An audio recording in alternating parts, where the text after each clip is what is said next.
Efesios 4, versículos 20 y 21. Dice así: mas vosotros no habéis aprendido así a Cristo, si en verdad le habéis oído y habéis sido por él enseñados, conforme a la verdad que está en Jesús. Esta semana el Señor me estaba hablando mucho de lo que es la identidad y de que es importante entender que tú no estás obligado a hacer cosas que no son tuyas. Tú tienes que hacer y vivir lo que tú eres. Tú no puedes andar copiando lo de otros. Tú tienes que ser genuino. Y para yo ser genuino tengo que saber quién soy y yo vivir lo que soy. No tienes que andar cambiando de cara dependiendo. Ahora estoy con esta persona, voy a tener esta cara. Ahora con estas otras voy a cambiar de cara. No, tú tienes que ser genuino. Pero para ser genuino, ¿qué es necesario? Que tengas claro cuál es tu identidad. Y estos dos versículos que están hablando de que nuestra identidad está en Cristo. Pero dice claramente: si en verdad le habéis conocido y habéis sido por él enseñados. En Colombia se dice que hijo de tigre... ¿Cómo se dice en Colombia? Sale pintado, ¿no? Aquí sí creo que se dice que sale con rayas, ya no me acuerdo. Estoy yo más despistado. Hay otra expresión, otro dicho popular que se dice, un refrán, que dice que de tal palo, tal astilla. Si yo he sido sacado de Cristo, pues tengo que parecerme a Cristo. No es normal que un palo de pino vaya a dar astillas de olmo. Pues no, tienen que salir astillas de pino. ¿Por qué? Porque son los pedazos. Y si, como acaba de Michel enseñarnos con lo que es el partir el cuerpo, si yo soy un pedacito de ese cuerpo, de ese puzzle que Dios ha estado separando, si yo soy una astilla de ese cuerpo, tengo que parecerme al cuerpo. Y si no, pues no soy del cuerpo. Y por eso dice Pablo aquí: si en verdad le habéis oído, si habéis sido por él enseñados. Y está dándole vueltas al asunto, ¿no? De todo esto de qué implica ser cristiano, ser astilla de tal palo y poder manifestar al mundo quién soy yo y cómo soy yo, ¿no? El caso es que la pregunta que yo empezaba a poner era por el principio, ¿no? ¿Cómo comienza la vida cristiana? ¿Cómo fue tu inicio en la fe? Hay quien cree que toda la vida fui cristiano y toda la vida estuve y tal. Yo estoy convencido que todos aquellos que hemos tenido encuentro con Cristo nos acordamos, porque es algo que es voluntario. Dios no te obliga a ser cristiano. Tiene que haber un encuentro personal. Igual que Pablo se encontró con Jesús y se cayó del caballo y se quedó ciego, sabéis la historia. Yo también he tenido ese encuentro con Jesús. Y yo en los miércoles y jueves que nos reunimos en los grupos familiares, seguimos enseñando el tema de cómo es importante que yo sepa dar mi testimonio de cómo yo tuve ese encuentro con Jesús. ¿Por qué? Porque cuando yo hablé con otras personas, esas personas quizás se identifican con lo que yo estoy diciendo. Pero si no se lo haces, le bajas el cielo a la tierra de una manera que ellos lo puedan entender, les queda como cuando hablan los extraterrestres. Pues no sé lo que es eso. Pero si tú le cuentas cómo fue tu experiencia, que le dijiste a Jesús: Jesús, pues ven, y vino, y algo pasó.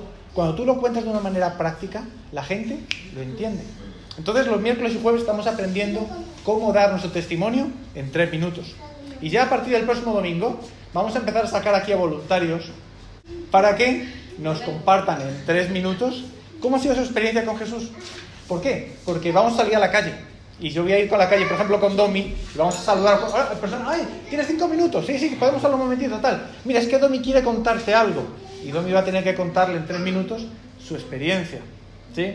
O sea, la idea que es estar preparados para cuando haya oportunidad. ¿Por qué? Porque muchas veces pasa el tiempo y no evangelizamos. ¿Cuánta gente tú con la que te cruzas y como te da vergüenza o no sabes cómo decirle, o quizás no es el tiempo, y vas dejando y vas dejando y vas dejando? Y por veces nosotros no hacemos lo que tenemos que hacer. ¿Sí? Vamos a ver qué dice, antes de llegar a Jeremías, vamos a ver cómo empieza entonces esa decisión para seguir a Cristo. En mi caso en particular fue una decisión. Alguien me habló de Jesús y le dije: bueno, Jesús, si es verdad esto que me están diciendo, ven a mi vida. Y el caso es que Jesús vino y cambió mi corazón y cambió todo. ¿Cómo comienza todo? Comienza con una decisión. ¿Esa decisión es una oración? ¿Es un ritual mágico? ¿Cómo se plantea? ¿Cómo se enseña eso a la gente? Nosotros estuvimos en un grupo cristiano que enseñaba que simplemente por repetir una oración tú ya eras cristiano. Y yo me he dado cuenta que mucha gente a la que yo le dije, repita la oración conmigo, y repitieron conmigo, no son cristianos. Porque la evidencia ha mostrado que no son cristianos. Porque por sus frutos los conoceréis. Está claro que Dios ha comenzado una obra. Porque si un día hice una oración, bueno, pues quizá me entendieron y quizá están en el proceso. Pero está claro que no comienza con un ritual mágico que tú le haces hacer una oración, oras por él y ya recibe a Cristo. Es una entrega personal de cada uno. ¿Qué tiene que verse qué? En la medida que van pasando el tiempo en ver las obras. Porque por sus frutos los conoceréis. ¿Qué pasa cuando hacemos de esta afirmación? Hay gente que da fruto a los 2 meses. Hay gente que da fruto el mismo día. Hay gente que pasa 3 años en dar fruto. ¿Qué es lo correcto? Esa es la parte complicada, que a nosotros nos encanta poner titulitos, poner aquí el cartel a la gente, este es tal, este es cual, este es de esta, este de lo otro, y enseguida ir señalando para poder tener claro cómo es esta persona, en qué cree o qué no cree. Pero el caso es que Dios, si algo hace, es que hace las cosas como le da la gana. Y en muchas cosas no hay un patrón definido para mostrarlo. Pero sí hay obras. Vamos a ver qué dice Jeremías 17:10. Yo Jehová, que escudriño la mente, que pruebo el corazón, para dar a cada uno según su camino, según el fruto de sus obras. La semana pasada estaba compartiendo de Job, los que estuvisteis aquí os acordáis, estábamos hablando de cuáles cosas pasan a Job y por qué motivo. El caso es que hablábamos y la conclusión era que Dios permitió ciertas cosas en Job con un propósito. Y a fin de cuentas, esto que dice aquí es verdad, porque Dios le da a cada uno según sus obras. Dios no es injusto. Si algo sabemos es que Dios es justo. Y Él promete que va a dar a cada uno según sus obras. Y Él prueba el corazón y escudriña la mente. Entonces, Dios tiene un trato personal con cada uno. No dice que trata en general, no, sino con cada uno en particular. Y eso es una gozada. Saber que Dios tiene cuidado específico de ti. Que tú no te puedes esconder entre la multitud. Dios se va a encargar de sacarte a la luz. ¿Por qué? Porque no te puedes esconder. Porque Él te conoce y Él prueba la mente y el corazón. Para darle a cada uno según sus obras. Vamos a mirar en Efesios capítulo 2, del 8 al 10. Porque por gracia sois salvos por medio de la fe. Y esto no de vosotros, pues es regalo de Dios. No por obras, para que nadie se gloríe. Porque somos hechura suya. Estamos hablando de ese palo y esa astilla. Somos hechura suya, creados en Cristo Jesús. ¿Para qué? Para buenas obras, las cuales Dios preparó de antemano para que anduviésemos en ellas. ¿Cuáles son esas buenas obras? ¿Tiene que verse una buena obra al día? ¿Os acordáis de los scouts, no? Los scouts, ¿sí? Ellos se comprometen a hacer una buena obra al día, creo que eso, a la semana, no sé cómo es la cosa. ¿Y los cristianos? ¿Sí hacemos buenas obras? ¿Y cuáles son esas buenas obras? Hoy estaba hablando con un cura, porque volví a la parroquia en la que yo me confirmé hace ya 32, 33 años. Entonces me decía que, bueno, voy a decir dónde, los scouts, dice que no son cristianos y que ellos sí siguen saliendo a la montaña y con la mochila, porque yo en aquel tiempo íbamos con los jóvenes con la mochila, nos íbamos para arriba, para abajo, tal. Y cuando le preguntaba al seminarista que estaba allí hoy, le decía, oye, ¿y salís a la montaña y grupos de jóvenes? Dice, no, está prohibido. Y, ¿cómo que está prohibido? Sí, claro, los padres nos denuncian. Si tú vas con un menor de edad, curas, con menores de edad a la montaña, pues es que aunque no hagan nada, los van a denunciar. Y me decía el seminarista, no podemos, está prohibido. Qué terrible, ¿no? Y cómo los tiempos van cambiando, ¿no? Y me parecía tan cruel, pero el caso es que hay que seguir haciendo buenas obras. Y no solo los scouts deberían salir a la montaña, lo bueno que es compartir con la gente. Pero bueno, el caso es que, a lo que íbamos, las buenas obras. ¿Cuáles son las buenas obras que nosotros deberíamos estar haciendo? Pasa una semana y tú no has hecho ninguna buena obra. Pasan 2 semanas y no hay nada que tú sepas que has hecho para la gloria de Dios. Ni siquiera has dado un vaso de agua a alguien en el nombre de Jesús porque es un siervo de Dios. Son cosas que nos tenemos que replantear, Porque si somos palos de tal astilla para hacer buenas obras y no lo estamos haciendo, quizá no estamos perdidos y nos hemos enredado en quién sabe qué parafernalias y no estamos haciendo aquello que Dios quiere que hiciéramos. Y lo peor de todo, que es donde yo quiero llegar hoy, lo que ayer valía, quizá ya hoy no vale. Todo aquello que hace 30 años hacíamos en la parroquia, la sociedad ha cambiado y ya no se puede hacer, físicamente no se puede hacer. ¿Cómo hacemos? Lo que tú aprendiste cuando recibiste a Cristo. Hay algunas cosas que se pueden hacer hoy, pero otras ya no. Como tú evangelizabas, como tú predicabas, como tú creías. Porque hay tantas cosas de la Biblia que van avanzando. No porque cambie la Biblia, sino porque cambia tu manera de entender la Biblia. ¿Ya te ha pasado alguna vez a ti que un versículo que tú nunca habías leído y cuando lo lees, anda, no le había cogido nunca así? ¿Por qué? La Biblia no ha cambiado. Eres tú el que has cambiado y Dios está haciendo la nueva revelación, la nueva iluminación para tu mente. Entonces, ¿será que hay que poner en duda todo lo que hemos hecho en el pasado? No significa que voy a tirar a la basura todo lo que he hecho, pero sí ponerlo en duda. ¿Será que tengo que seguir haciendo lo mismo? ¿Qué fruto estoy viendo en mi vida? ¿Cuál es el gran mandamiento que Jesús nos ha dejado? Eso sí no ha cambiado. Hacer discípulos y evangelizar. La gran comisión. Obviamente la amar al prójimo y tal, ya sabemos, ¿no? Pero a nivel de trabajos físicos, ¿sí? Es evangelizar y hacer discípulos. ¿Qué tantos discípulos estamos viendo en la iglesia? ¿Sí la iglesia evangélica es relevante en los últimos 30 años en España? ¿Cuántos españoles se han convertido? Yo se lo decía hoy al cura. Es que no estamos haciendo nada. Estamos muy parados. ¿Y qué estamos haciendo? Y me decían, no, simplemente esperamos a que la gente llega con sus heridas, con sus problemas, con sus traumas, y aquí intentamos ayudarles. Ay, me da un dolor, y luego ver salir tanta gente de la misa, como salían siempre, ¿no? ¿Y qué estamos haciendo? ¿Realmente estamos llegando a la sociedad? Son cosas que a mí me están quemando.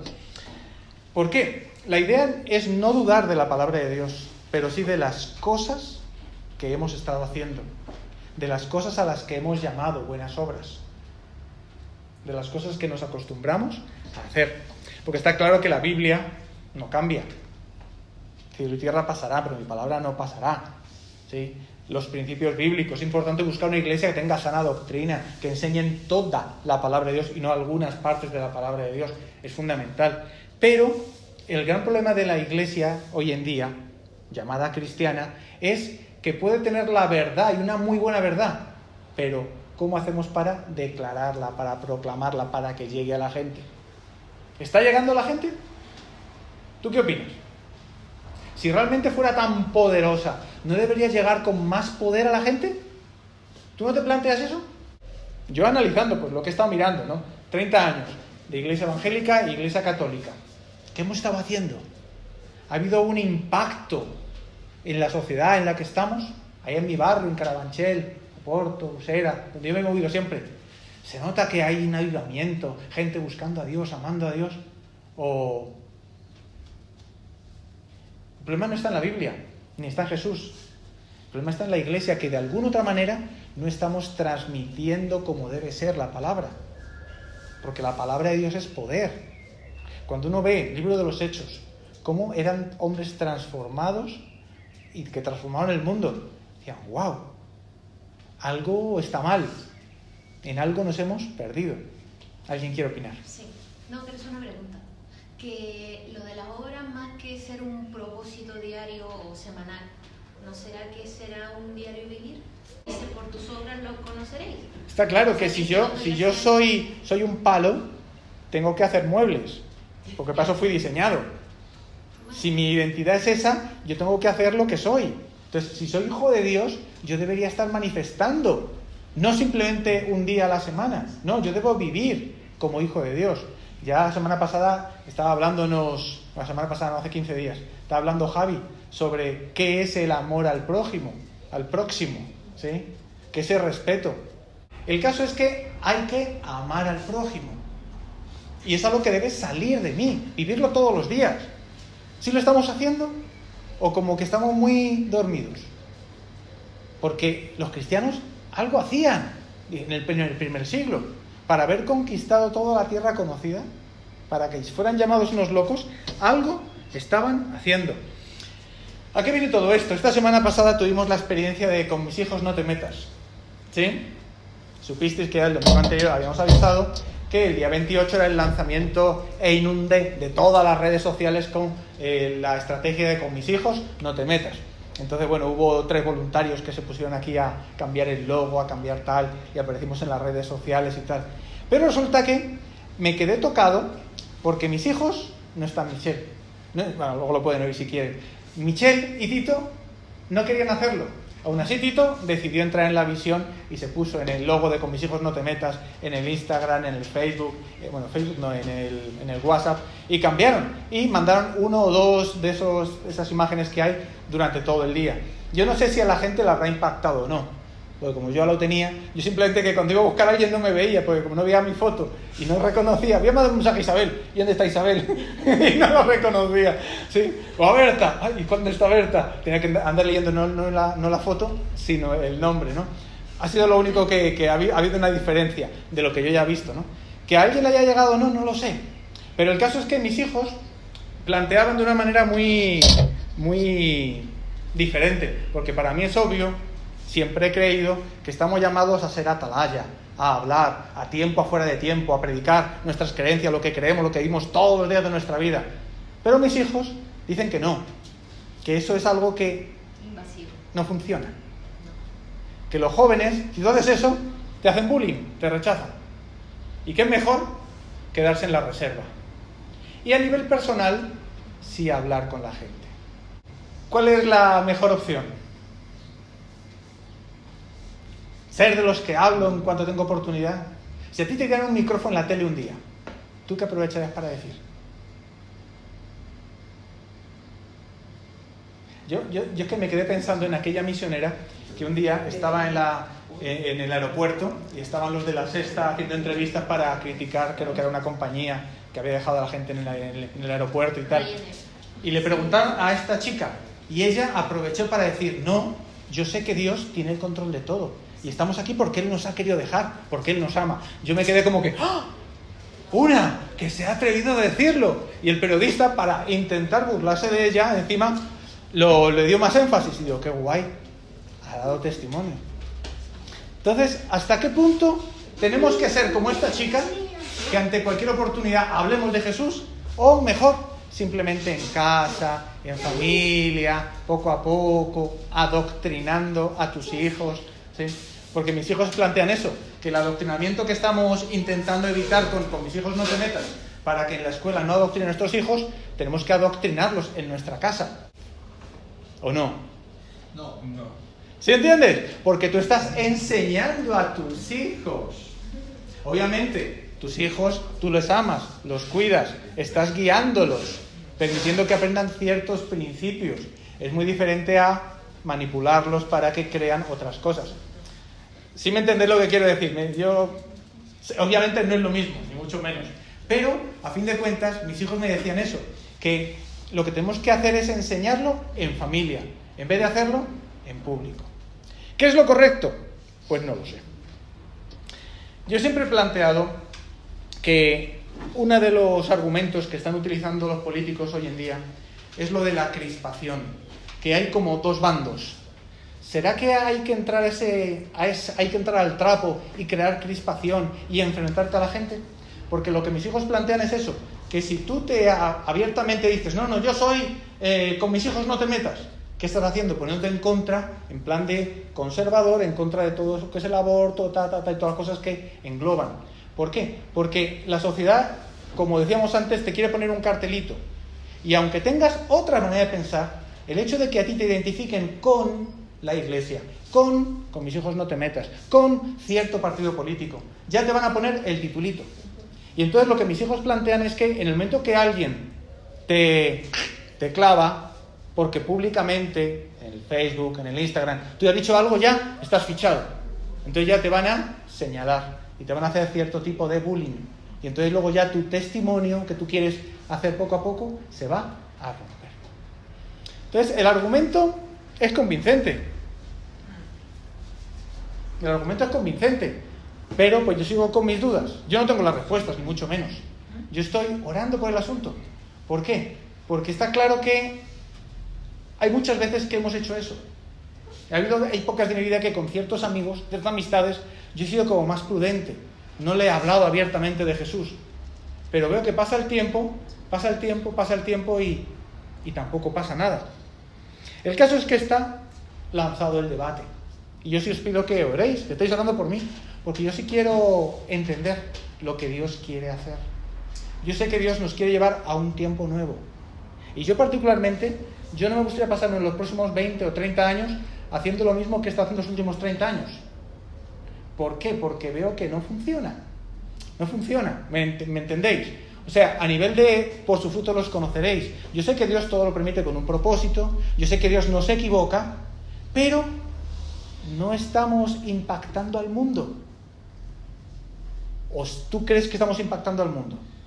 Está claro que todos hemos tenido algún discípulo, todos hemos orado, todos hemos evangelizado y algo hemos hecho, porque algo hemos hecho. Pero realmente estamos llegando a amar al prójimo, a ser respuesta para las necesidades de la gente. Es donde yo quiero que me sigáis la idea, ¿no? Una de las cosas que yo les decía a mis hijos estos días es que yo he visto un cambio en estos últimos 30 años, un cambio muy radical en España. En mis tiempos, cuando yo era joven, era impensable el aborto. Era impensable eso del aborto. ¡Guau! ¿Qué me dices? ¿Divorcios? ¡Oh! Que una mujer se separara. ¡Hala! Era algo que era impensable. Hoy en día se ha vuelto algo normal. La sociedad ha ido evolucionando y hoy es moralmente aceptable y hasta muchas veces recomendable que haya eso. Pero infelizmente, ¿hasta qué punto eso ha mejorado la sociedad? Hace un rato me habían hablado con Michelle sobre eso, sobre cómo las mujeres ya no se casan con 20, 25 años, sino que pasan a 30, 33, 34 años. ¿Ha habido ciertos cambios culturales que pueden mejorar o empeorar? No lo sé. El caso es que las cosas, aunque van evolucionando, la palabra de Dios sigue siendo la misma. Y nosotros tenemos que ver hasta qué punto si estamos atentos a esos cambios y también la Iglesia está cambiando para adaptarse a estas cosas. Porque hay un cambio político, un cambio moral, un cambio social y también debería haber un cambio eclesial de lo que es la Iglesia. Pero seguimos haciendo lo mismo de hace 30 años. Efectos prácticos, ¿no? ¿Cuál fue el gran problema de la Iglesia católica cuando yo me convertí? Que era una iglesia muy tradicional, donde no había jóvenes, donde la gente se aburría, era muy religioso, muy ritualista, y la gente ya no quería, no veía respuesta. Y prefería pasar el domingo haciendo otras cosas. El día que yo me conocí a Cristo y entendí que el problema es que faltaba Cristo, digo, wow, eso es lo que falta. Y yo intenté en mi parroquia meter eso, hasta que el cura me echó. Hoy he visto la foto otra vez del cura que me echó de la parroquia, sí, porque ya murió. Sí, entonces me dice, el cura que está ahora a cargo me dice, no, espera, que tú conociste a Ángel. Me acerca la foto y digo, sí, ese fue. Y en cuanto le vi, le recordé. Me dijo, Roberto, este no es tu sitio, tienes que buscar otro sitio. Yo me la pasaba evangelizando por todos lados, intentando que todo el mundo leyera Biblia. Y claro, pues no pega ni con pegamento. El caso es que la sociedad está cambiando y cuando una mentira se repite una y otra, va calando en la sociedad. Y la pregunta es, ¿será que a los cristianos también les afecta esas mentiras? ¿O somos inmunes? No, yo tengo la palabra de Dios. Y como soy santo y escogido de Dios, a mí no me llega. Y esa es mi preocupación, porque yo veo que mis hijos están aceptando como normales ciertas cosas que no deberían ser normales, pero que desde pequeñitos las están viviendo. Yo me acuerdo aquel día que llegó Michelle a casa, mamá, tú no eres mi madre. Sí. ¿Ah? Y Berta se quedó flipada. ¿Por qué? Porque la profesora le ha dicho que la Virgen María era la verdadera madre. Sí. Tú imagínate la movida. Berta se fue para allá a darle caña a la profesora. Otro día Michelle llegó con preservativos en casa y dice, papá, mira, me los han dado en la escuela para ti. ¿Y esto de qué? Sí, es que han llevado plátanos y preservativos y hemos estado jugando con ellos. Sí, eso es lo que ella entendió. Imagínate que ni siquiera era educación sexual. Fueron a jugar con preservativos. O sea, ni había entendido, pero es como un juego normal y no pasa nada si practicamos y todo. O sea, la sociedad va cambiando y la pregunta es, ¿sí será que estamos quizá no predicando públicamente, pero en casa enseñando a los hijos, o la presión de grupo es demasiado fuerte y está llegando y está contaminando hasta los mismos cristianos. El adoctrinamiento social se ve por todos lados, ¿sí o no? Solo tienes que ver, aquellos que no somos catalanes y que vemos desde fuera, vemos lo que está pasando en Cataluña, que después de 40 años de comerles el coco, en catalán, ahora hay un grupo de personas que están dispuestos a dar sus vidas por esto, y están convencidos de lo que están diciendo, y se lo creen. Estamos viendo los juicios estos días. ¿Pero por qué? Porque durante 40 años les fueron lavando el cerebro poco a poco. ¿Eso puede ocurrir en la iglesia? ¿Y la iglesia que se vaya conformando a este mundo? Como dice Pablo, no os conforméis a este mundo, no os hagáis de la misma forma de este mundo. Pero la iglesia muchas veces puede ser contaminada. ¿Cuál es mi predicación? Siempre digo lo mismo, no traguéis entero. Todo lo que yo digo, miradlo, pensadlo, evaluarlo y tomar una decisión. ¿Por qué? Porque no es un asunto de lo que yo digo, tiene razón, como bien decía Javi la semana pasada. No es que yo vengo aquí por eso para decir lo que yo pienso y tal. No, todos tenéis que opinar, porque la relación personal con Dios es tuya. Como vimos en el primer versículo que veíamos, Dios escudriña la mente y el corazón de cada uno.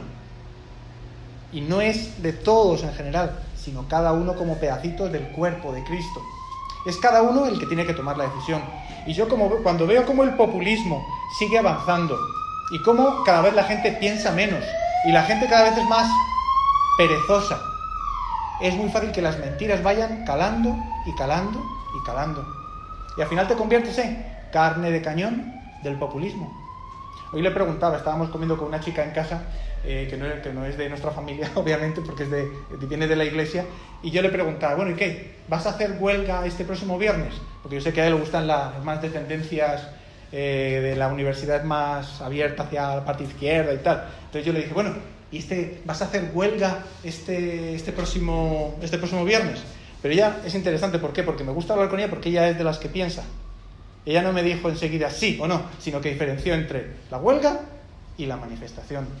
Porque yo quería llevarla a eso, a ver si ella cree que las dos cosas son la misma cosa. Y mucha gente hoy en día está convencida que la huelga y la manifestación es lo mismo. Y la huelga, hasta donde yo sé, es un derecho laboral. ¿Puede un estudiante hacer huelga? Pues hasta donde yo sé, creo que no. Tú puedes negarte a ir a clases por motivos y hacer paros y todo lo que sea, pero la huelga, como está mostrado el día 8 de marzo, es un paro laboral, donde tú dices, no, por mis derechos laborales voy a hacer la reclamación. ¿El 8 de marzo es el día que no cocinamos? Eso. El día que las mujeres hacen lo que dé la gana. ¿Sí? Entonces yo le planteaba eso, y ella me dice, no sé, yo todavía no sé por qué, no sé si hay clase o no, porque en la universidad todo lo hablamos, hacemos consenso y no sé cuántos, y luego vemos a ver si vamos o no vamos a la manifestación. Y yo, bueno, me quedé tranquilo, porque ya está informada. Pero ¿cuánta gente piensa que es lo mismo una cosa que la otra? Y el gran problema es que esa manifestación es una manifestación que está totalmente ideologizada. ¿Para qué? Para que, aunque tú no creas, tengas que ir. Para poder hacerte bullying si tú no vas. Porque ya sea que no eres feminista, es porque estás en contra del machismo, o no sea por el aborto, o no sea por lo que sea. Cualquier disculpa, es imposible que tú no vayas. No estás en contra del cambio climático y del paro y lo que está pasando. Y cuando hablan de 1000 razones, que hablan las mujeres estas, es terrible, porque si tú decides no hacerlo, te estás poniendo en contra de todo un colectivo de ideas que van todas juntas y que lo diseñan bien para que tú sientas que va en contra de la queja que hay en este momento en Cataluña. Es que los que no son independentistas no pueden hablar, porque en cuanto deciden que dicen, no, es que no estoy a favor del independentismo, enseguida los independentistas les caen. Solo tienes que verla en la televisión, cuando intentan hablar a un periodista, prensa española, manipuladora. O sea, no les dejan hablar. ¿Por qué? Porque el objetivo es callarlos. Todos tienen que pensar como yo pienso. Y es el problema, que infelizmente va calando en la sociedad cuando algo es grande. Eso es de izquierdas y de derechas. Esta semana también salió otra vez el bus de Hazte Oír, ¿no? Sí. ¿Qué pensáis del autobús de Gasteiz hoy? Salir con la imagen de Hitler ahí, con los labios pintados y tal. ¿Qué conseguimos? ¿Sí entendemos? La idea que es, yo el único político que he visto que estaba como en la sintonía era Albert Rivera, porque es el único que le llaman chaquetero. ¿Pero por qué? Porque él sabe que hoy en día, ya con 5 partidos que hay, es imposible que haya mayoría absoluta otra vez. Entonces hay que dialogar. Pero para dialogar, ¿qué es necesario? Hablar. Y yo ponerme los pies del otro e intentar entenderlo. Y yo hoy en día veo que el populismo lo que quiere es que tú no pienses, tú te cierres tus ideas y esto es lo que yo quiero y punto. Y ya, no pienses más. ¿Qué está haciendo ahora Rivera? Pues lo que todo el mundo está haciendo. Porque como está viendo que da fruto ser radical y yo ponerme en plan, está haciendo lo mismo. ¿Qué vamos a encontrar de aquí a un mes y medio, 2 meses? Que vamos a encontrar 5 partidos, cada uno con el 20% de votos, ¿y cómo van a gobernar? Mientras que no cambiemos esa idea de que tengo que empezar a pensar que yo solo no tengo toda la verdad, ni tengo todas las respuestas, ni lo que hice yo los últimos 30 años funciona, porque veo que no funciona, ni lo que el otro dice tiene la razón. Tenemos que hablar y ponernos de acuerdo, tiene que haber un consenso. ¿Eso hoy en día en la iglesia está viéndolo? ¿O cada iglesia se cierra y coloca murallas alrededor para proteger, para que no le roben los discípulos, para que no se vaya la gente, para mantenerlos entretenidos en la iglesia para que no se vayan? Hay tantas cosas que no cuadran. Dios está llamándonos a hacer puentes, a aceptar cosas que quizás sean locura, pero que Dios nos está llamando a no ser carne de cañón del populismo. O, hablando en términos bíblicos, borregos. Tenemos que ser ovejas, pero no borregos. Entonces, ¿tenemos que quedarnos callados con nuestra fe y solo en ambientes privados hablar de nuestra fe? ¿O tenemos que salir a la calle públicamente a hacerlo? Yo no lo sé. Eso sí, una cosa sí es clara, que lo que la Biblia plantea es que cuando cuando Dios está hablándole a Jeremías, le dice, no se conviertan, no te conviertas, no te conviertas tú a ellos, conviértanse ellos a ti. Hoy en día el riesgo es muy fácil de caer en eso, en yo dejarme llevar o por las mentiras o por el bullying. Que esta chica, yo que estábamos comiendo con ella, decía, bueno, y al final si en la asamblea que se haga en tu universidad, al final todos deciden que sí, que van a hacer huelga y que van a ir a la manifestación, ¿tú qué haces? Y ella dice, no, todavía no sé. ¿Y si ella decide que no quiere ir? Porque no está de acuerdo con cualquier planteamiento de lo que sea. El bullying, la presión del grupo, ¿le va a dejar ir? ¿O va a ser suficientemente valiente como para decir, no voy? ¿Y si le caen sus 20 compañeros encima porque no quiere ir? La presión es muy fuerte para nuestros jóvenes. ¿Cómo hacemos? No lo sé. Vamos a ver qué dice Isaías 42:9. He aquí, se cumplieron las cosas primeras, y yo anuncio cosas nuevas.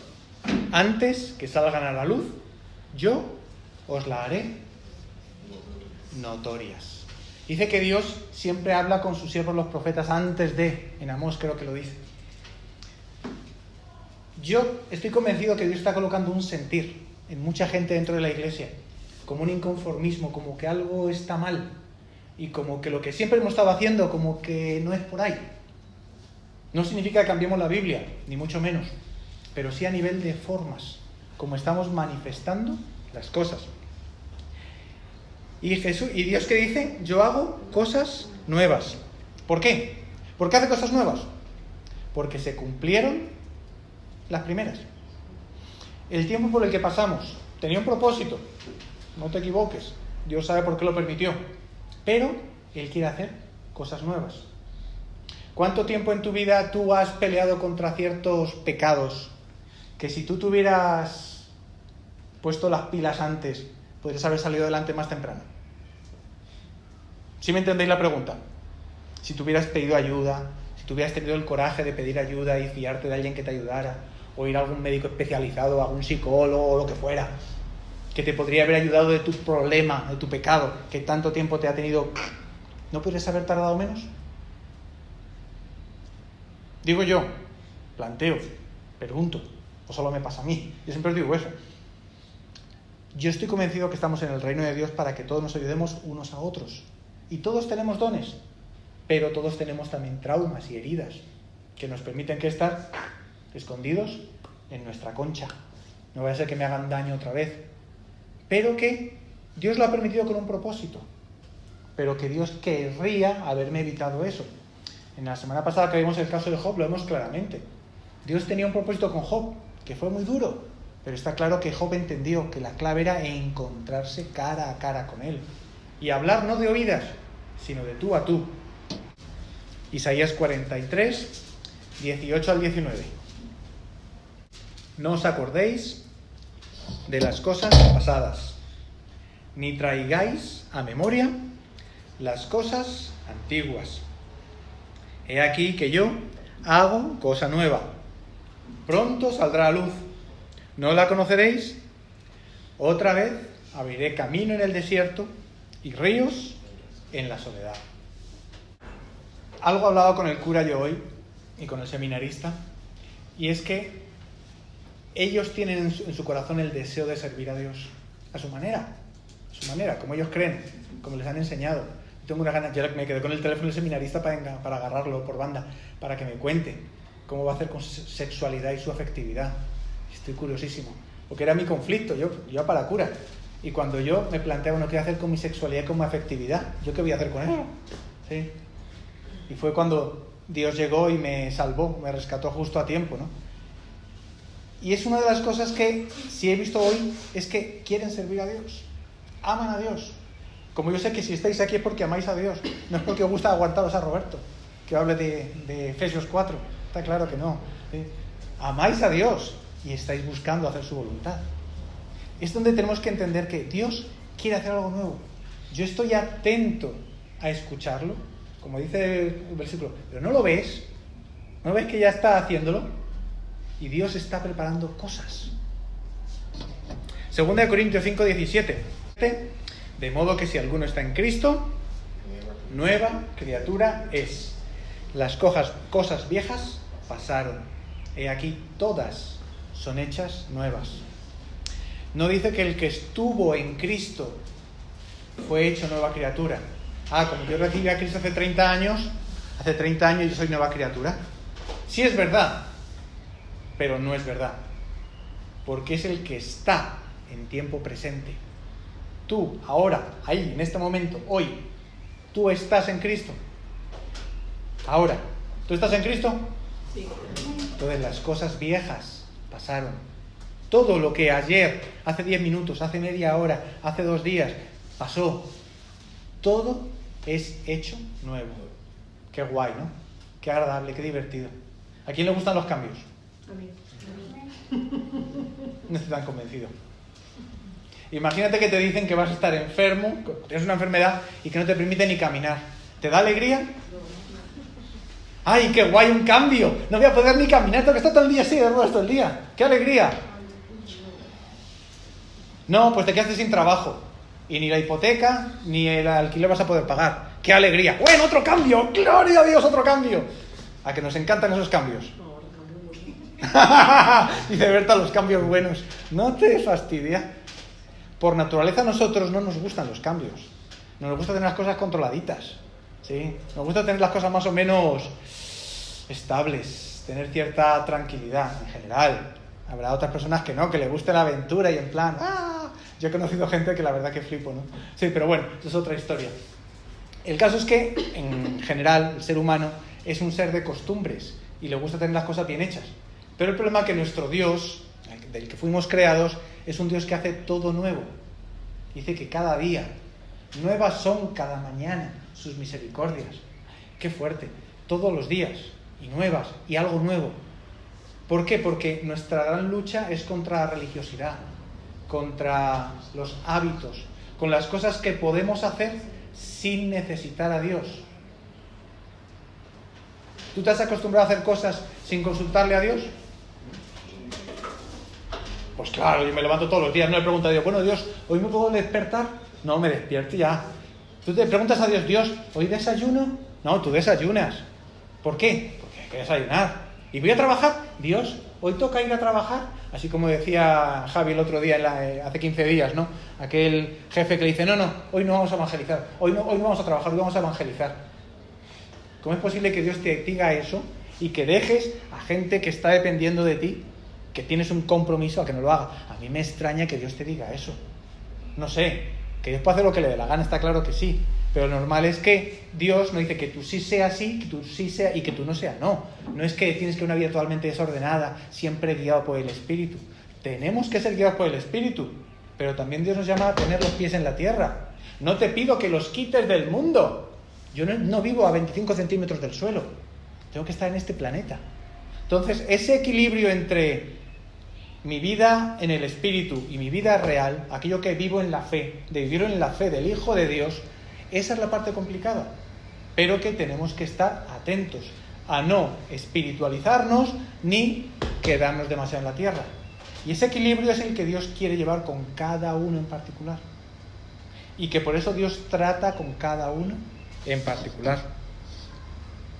La vida cristiana no es un asunto de parches ni de remiendos, es un asunto de nueva criatura.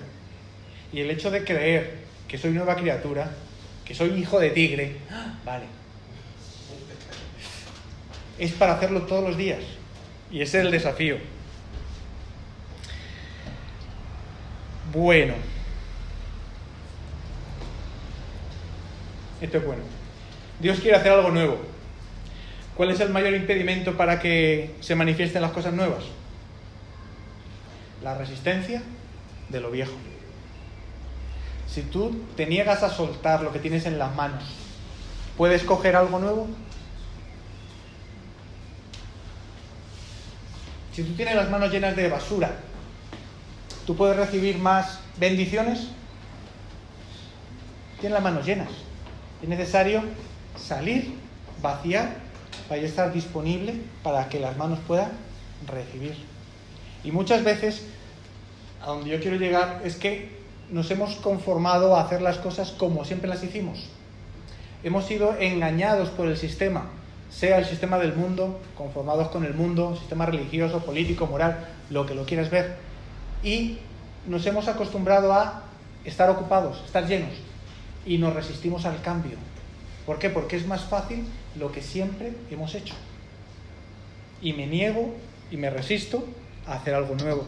¿Os acordáis de aquella parábola que Jesús hablaba del vino nuevo y los odres viejos? Si Dios quisiera derramar un vino nuevo hoy sobre la iglesia, ¿qué pasaría? Las estructuras que conocemos, ¿recibirían ese vino nuevo? ¿O se rajarían los odres? Si entendéis la comparación, ¿no? Volviendo a la pregunta de antes, ¿cuáles son las buenas obras? No sé. Es algo, tú y Dios, que tienes que resolver. Este jueves pasado en casa de Isabel hablamos de eso, de aquellos que echaban demonios en el nombre de Jesús, pero no iban con Jesús. ¿Y qué decían los discípulos? ¡Ah, Jesús, repréndelos! ¿Y Jesús qué dijo? ¿Qué dices? Si no están contra mí, están conmigo. ¿Tú puedes aceptar cosas que salgan de tu lógica de toda la vida? ¿O harías como los discípulos de Jesús? Jesús, repréndelos. Yo particularmente, seguro que le diría a Jesús, eso está prohibido. Eso no es lo que siempre hemos hecho. Jesús, tú no nos enseñaste a que cualquiera puede echar demonios en tu nombre. Infelizmente. El caso es que tú te mantengas firme en los principios. No cambies los principios. No cambies la doctrina, lo que Dios te ha mostrado que es correcto. Pero sí está dispuesto a lo que Dios quiera hacer a nivel físico, a nivel de actos, a nivel de actuaciones. Hoy en particular, Dios tiene algo para ti. Pero tú tienes que estar en su presencia y escucharle. Ayer tenía otra cosa también. Mañana tendrá otra diferente. No es que lo de hace 30 años me vale. Las buenas obras que tenemos que hacer, Dios nos las va a ir avisando cada día, en la medida que estemos delante de su presencia. Leí una frase que me encantó, ¿no? Ante los cambios, deberíamos ser irreconocibles en operación y metodología. Operación y metodología. Pero a la vez, retener nuestra integridad y carácter. Repito, ante los cambios, deberíamos ser irreconocibles en operación y metodología, pero a la vez retener nuestra identidad y carácter. El día que nos encontremos con Jesús, ¿se va a mantener tu operación y metodología? Lo que siempre hiciste. No. Es que ni tu cuerpo se va a quedar, porque este cuerpo tiene que ser transformado. Esto no puede subir a la estratosfera porque explota, ¡pum! ¿Sí? El día que ascendamos al cielo, Dios tiene que transformar nuestro cuerpo en un cuerpo glorioso. Vamos para allá. Entonces nuestra metodología y operación tiene que cambiar. ¿Será que vamos a esperar solo al día que seamos transformados para cambiar nuestra metodología y operación? ¿O tenemos que ir practicándolo? ¿Sí me explico dónde quiero llegar? Tu integridad, tu carácter, tu parecerte cada día más a Cristo tiene que ser firme. Ese es el objetivo. Tu alma puede ser ganada. Pero nuestra actitud con los cambios son los que tenemos que obligarnos a cambiarlos. Por lo menos en nuestra mente. Estar dispuesto. Bueno, Dios, yo lo he hecho siempre así, pero ahora quiero hacerlo de diferente manera. Para mí es complicadísimo lo que estoy diciendo. Yo quiero hacerlo. Porque entiendo que el principal impedimento para que Dios haga algo puedo ser yo. Dios quiere hacer algo en tu vida. ¿Quién es el primer impedimento? ¿Satanás o tú? Yo estoy convencido que somos nosotros mismos. Engañados por el enemigo, está claro que sí. Pero porque nos hemos acostumbrado a cierta comodidad. Yo cuando veo que los políticos están hablando del estado de bienestar, ay, el estado de bienestar. Ay, ahí me da de todo. ¿Por qué? Porque eso no es felicidad. El tener dinero, el tener cosas, eso no trae la felicidad. La felicidad es cuando tú encuentras el propósito para el que tú fuiste diseñado. Y vives conforme a ese propósito. Con mucho o con poco. Pero tú te sientes útil en lo que haces. Y sabes que estás haciendo lo que Dios te llamó a hacer. Nosotros como iglesia tenemos que mantener la integridad, la palabra, fieles en lo que hemos aprendido, pero estar dispuestos a que Dios haga lo que quiera hacer. Que estamos en un salón, que estamos en la calle, que estamos en un templo, bueno, eso es secundario. ¿Y si Dios, porque he entendido que fue Dios mismo el que permitió que Vida Nueva Aranjuez esté en este momento aquí? ¿Y si Dios lo permitió con un propósito? Y todavía Dios no ha conseguido renovar el entendimiento alguno y nos tiene aquí todavía, porque hemos estado buscando local, pero todavía no lo hemos encontrado. ¿Y si Dios todavía tiene algo que enseñarnos? Lo que compartí la semana pasada con mi padre. Bueno, mi padre ahí tanto tiempo, ya casi un año. ¿Y qué propósito tiene? Bueno, algo habrá. Porque está claro que si tú buscas a Dios y Dios no te ha dicho nada a ti, es porque todavía tienes que seguir haciéndolo. Pero, bueno, Dios, pero esto no entiendo el sentido. ¿Será que hay algo que tengo que hacer? ¿O estás esperando para algo? Porque Dios no se equivoca. Dios tiene un propósito y Dios sigue haciéndolo. Imaginaos una semilla. Sigue el ejemplo de la semilla, Jesús la puso, ¿no? La semilla es necesario que muera. ¿Para qué? Para que pueda dar fruto. Una semilla cuando muere se destroza físicamente, pero su ADN se mantiene. ¿Por qué? Porque luego reproduce, crece la planta y luego da fruto de la misma semilla a la que fue plantada. Así deberíamos ser nosotros. Cuando somos enterrados bajo tierra, cuando Dios nos hace ser transformados, tiene que salir algo nuevo y va creciendo. Eso es algo que tenemos que buscar cada día. No acomodarme, no, yo soy una semilla bien, aquí estoy acomodadita como siempre. No, tengo que morir para poder dar fruto. Y lo peor de todo es que, claro, cuando uno está pensando en la semilla crece hacia abajo. No crece hacia arriba.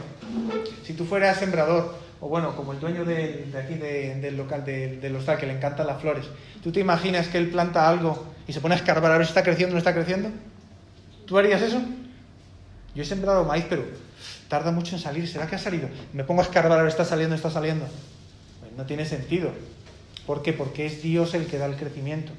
Y muchas veces tú no ves cambio en tu vida, pero cuando tú te fías de que Dios está haciéndolo y que estás dispuesto a que esa semilla se rompa y solo salga lo que hay dentro, estás en el camino correcto.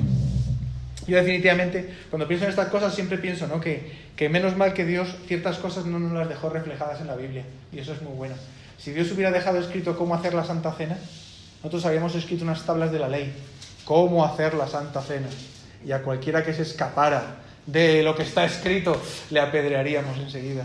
Seríamos terribles, porque somos dados a no permitir los cambios. Claro, si no está escrito, y hay iglesias que tienen sus normas, o para el bautismo, que son bautismo y Santa Cena, son las únicas dos cosas que Jesús dijo que hiciéramos, pero que no dijo cómo hacerlas, menos mal, porque si no, pues no habría diferencia entre bautistas y otros. Pero el caso es que, menos mal que Dios no lo hizo. ¿Pero por qué? Porque Dios quiere hacer cosas nuevas. Si Dios hubiera dejado todo escrito, ¿cómo hacer discípulos? Paso 1, paso 2, paso 3, ¡ay! Sería terrible. Y no estaremos dependiendo de Él, que es el problema. Es mucho más fácil no depender de Dios.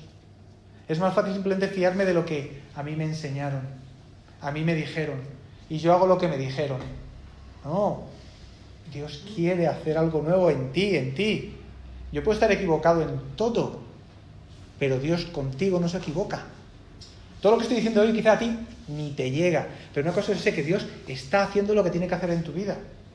Y no tienes que decirme, sí, Roberto, tienes razón en todo. Para nada. Porque Dios es el que quiere hablar a tu corazón.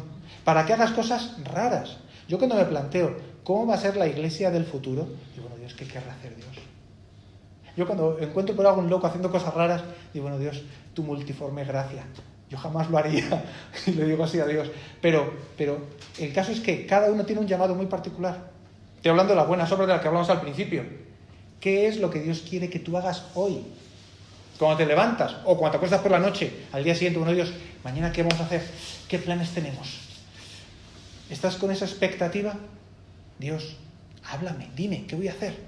¿Cómo vas a manifestar tu vida a través de mí para otros? ¿Estamos con ese sentir o no, yo hasta el domingo no pienso en cosas de la iglesia? Que es fácil que hagamos eso, infelizmente. Y el domingo, ay no, que tengo que ir para la iglesia, ya, me preocupo. No, es algo que es para vivirlo todos los días. Como hijo de Dios, tenemos que ser entregados, fieles, dispuestos. Pero en cuanto a las formas, ¿estás dispuesto a todo? Si Dios te dice alguna locura, ¿tú estarías dispuesto? Yo he estado alguna vez en Redbox y me dice, sí, pues sube Roberto, sube y habla. Y yo, ¿para qué? Venga, subo y hablo. Pero yo no me veo en eso. Pero el día que a alguien se le ocurrió y así lo hizo, pues yo sentí un propósito. Y ahí siguen. ¿Es malo? ¿Es bueno? No, es lo que Dios le dijo a esa persona. ¿Y a ti qué Dios te ha dicho? Esa es la clave. Es lo que tienes que preguntarte. ¿Qué es lo que te ha dicho a ti Dios que hagas? Porque sí, dentro del llamado general de amar al prójimo, de hacer discípulos, de evangelizar hasta el último en la tierra, Dios te ha dicho algo. ¿Lo estás haciendo o no? Eso es cosa tuya. Pablo le dijo, ¿qué quieres que yo haga? La respuesta es, la pregunta es, ¿tú estás dispuesto a hacer lo que dijo Pablo? Yo sí os pido que estéis orando por mí, porque yo sí quiero hacer la voluntad de Dios. Yo no quiero hacer las cosas porque otros me dicen, o porque es lo normal, o porque siempre se ha hecho así. Yo quiero hacer lo que Dios quiere que hagamos. Y yo quizá no tengo las respuestas, que cuando vemos lo que es el cuerpo de Cristo, lo bonito de todo es que todos somos necesarios. Y no por el hecho de ser pastor, cuidado que yo soy el pastor. A mí me da rabia cuando Esther me dice pastor. Digo, Esther, llámame Roberto, que no soy el pastor. Ay, mira todo. Sí, Esther te has dado cuenta, ¿no? Más de una vez le he dicho, no me llames pastor. No está. ¿Veis? Puedo no ser pastor, si es lo de menos. Pero todos somos necesarios en el cuerpo de Cristo. Cuando estás viendo ahí la bandeja del pan, tú ves que hay un pan especial para el pastor. No, somos todos iguales. Y todos tienen un llamado muy particular de parte de Dios. Y sin ti, la Iglesia Vida Nueva Aranjuez le falta algo. Y si tú no haces lo que Dios te ha dicho que hagas, estás siendo un problema para el cambio que Dios quiere traer para un juez.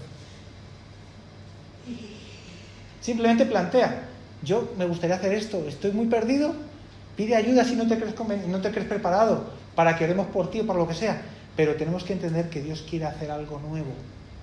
Y que si estás en la presencia de Dios, yo estoy seguro que Dios te está diciendo algo para hacer. Y el problema es cuando tú, por tus ideas, no lo haces. Por tus esquemas, por tus paradigmas, por la cultura, porque el diablo te ha engañado, o por la presión del grupo, o por lo que sea. No lo haces. No significa que ahora vamos a hacer un caos aquí y que todo vale dentro de la adoración, como decíamos en el examen, ¿no? En el examen del seminario. ¿Todo vale en la adoración? Pues no. Dios también ha establecido unos cauces, pero nos ha puesto que para ayudarnos mutuamente y crecer todos en el mismo sentido. ¿Oramos? Padre Dios, te doy muchas gracias por lo que estás haciendo. Te doy gracias, Dios, porque de la misma manera como la semilla bajo tierra, no la vemos, pero sabemos que tú estás dando el crecimiento. Guárdanos de la tentación de escarbar en el terreno para ver si realmente está o no creciendo. Danos, Señor, sabiduría para poder esperar y confiar en ti, sabiendo que tú estás trabajando y que aunque no veamos, sabemos que estás trabajando. Yo te doy gracias, Dios, porque el hecho de ser pastor, el hecho de ser maestro, el hecho de ser apóstol, el hecho de cualquier cosa en la iglesia, no es mejor ni peor. Eres tú el que nos llama. Y yo sé que tú has comenzado la obra. Y has comenzado una obra personal en cada uno. Y todos tenemos algo que hacer dentro del cuerpo de Cristo. Yo te pido, Dios, que seamos libres para hacer tu voluntad. Para estar en la sintonía de querer obedecerte a ti. Independientemente de lo que dice la sociedad. Independientemente de lo que dice la iglesia. Independientemente de tantos estatutos y tantas cosas que hemos puesto. Que nos permitas hacer tu voluntad. Yo te doy gracias, Dios, porque tú quieres hacer algo nuevo. Tú nos dices que el que está en Cristo, nueva criatura es. Y que estamos llamados a ser firmes en nuestra identidad, en nuestro carácter. Pero que tenemos que estar dispuestos a dejarlo todo por seguirte a ti. Danos la gracia de entenderte, Dios. ¿Qué es lo que tenemos que hacer hoy en día? ¿Cuáles son las buenas obras? ¿Es necesario hablar o es necesario quedarse callado? Señor, yo te doy gracias porque tú estás trabajando y tú cumplirás tu propósito. Y yo sé que tú lo harás porque tú eres bueno. Gracias, Dios, por lo que estás haciendo, en el nombre de Jesús. Amén.